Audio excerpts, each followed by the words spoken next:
Created by the Department of Defense as early as 2072, the original Vertibird was created as a multi-purpose tilt-rotor vertical takeoff aircraft. While utilized early on in the days before the Great War, certain companies got word of its development and began planning to use the aircraft for their own purposes.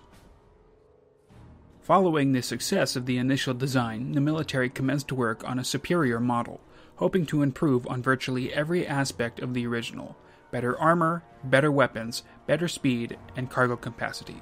Everything. When the Great War struck in 2077, the XV-B02 Vertibird was still in the prototype phase, scheduled to enter full military service in 2085.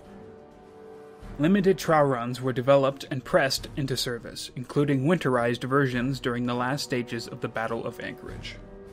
The Enclave would finish prototyping the XV-B02 at Control Station Enclave, and would then begin producing the Vertibird in large numbers. The second generation of Vertibird was produced into two distinct versions, a transport design with a large glass canopy, 6 non-retractable landing struts, a spacious cargo bay, and 7 bladed rotors for extra lift, and a gunship with a heavily armored hull, 4 rotor blades, 4 retractable landing struts, and better armaments.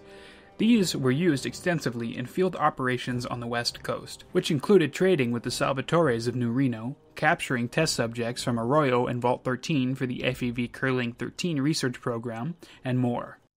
Around 2242, the Chosen One stole the Vertibird plans from the Navarro base, making it possible that the Vertibird plans ended up in the hands of various factions in the wasteland. The destruction of the oil rig later that year likely destroyed a large number of the aircraft in the Enclave's service. When the Navarro military base was later conquered by the NCR, all of the Vertibirds stationed at the base were put into military service. One aircraft was assigned for transporting the NCR president, receiving a special green, white, and gold paint scheme, as well as the designation Bear Force 1. In 2277, Enclave forces that relocated to the capital wasteland deployed a large fleet of Vertibirds to support their ground operations in the region. These gunships were used in a decidedly military capacity. A large number of the craft were once again pressed into service by the Eastern Division of the Brotherhood of Steel. Having not been used since the days of the Appalachian Brotherhood of Steel, the Vertibird would become widely adopted by 2287.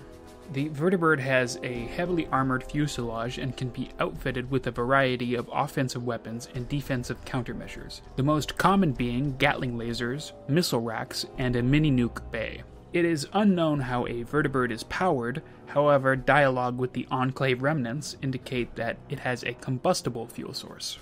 The crew of a Vertibird consists of 2 pilots, but can be piloted just as smoothly with only one. The VTOL flight mechanics of the Vertibird allows it to approach landing zones with the speed of a fixed-wing aircraft and transition into a hovering mode of flight by tilting its rotors vertically upwards 90 degrees. Given this extreme amount of maneuverability, the Vertibird is regarded as a formidable force in the Fallout universe.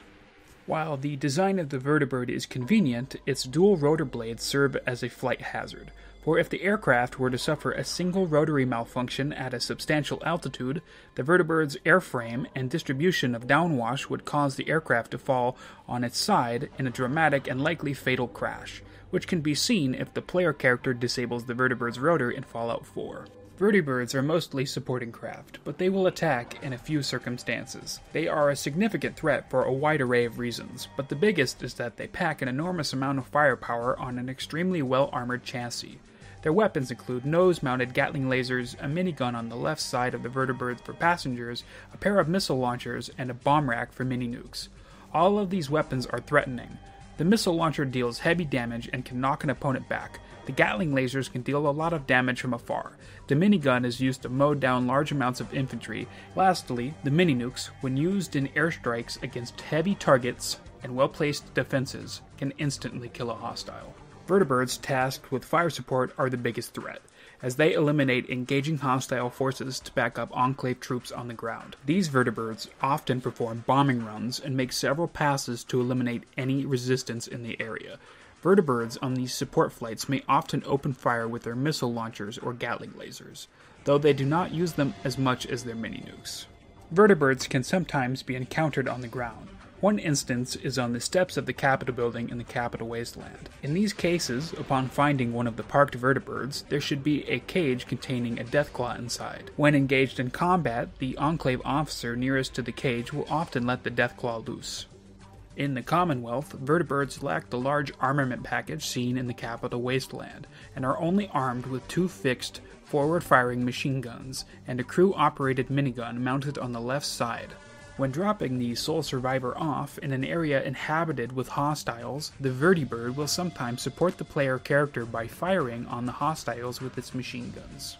A crashed Vertibird can be found in the southern Mojave Wasteland, and several vertibirds can be seen crashed if the Long 15 is nuked.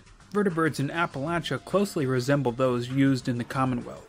Crashed vertibirds can be found all over Appalachia, and automated vertibirds, known as vertibots, can be seen patrolling the skies above certain military installations. Vertibots were used to escort smaller cargo bots that carry both emergency government supply drops as well as nuclear keycards. In the event Fly Swatter, the player is tasked with eliminating a vertibot that is surveying the ash heap region. Vertibots were utilized by the Strategic Air Command and were part of a cancelled Sugar Grove project called Locust that planned to create a bugging network that acted like a swarm, capable of covertly accessing enemy installations, hacking into mainframe systems, and extracting data of interest. However, research indicated that a vertibot of such size would be around the size of a sedan. Flying mid-size sedans are not particularly covert. If you enjoyed this video, please consider giving it a like and subscribing for more. If you do, you get a free Vertibird ride. If you don't, you get a free Vertibird ride.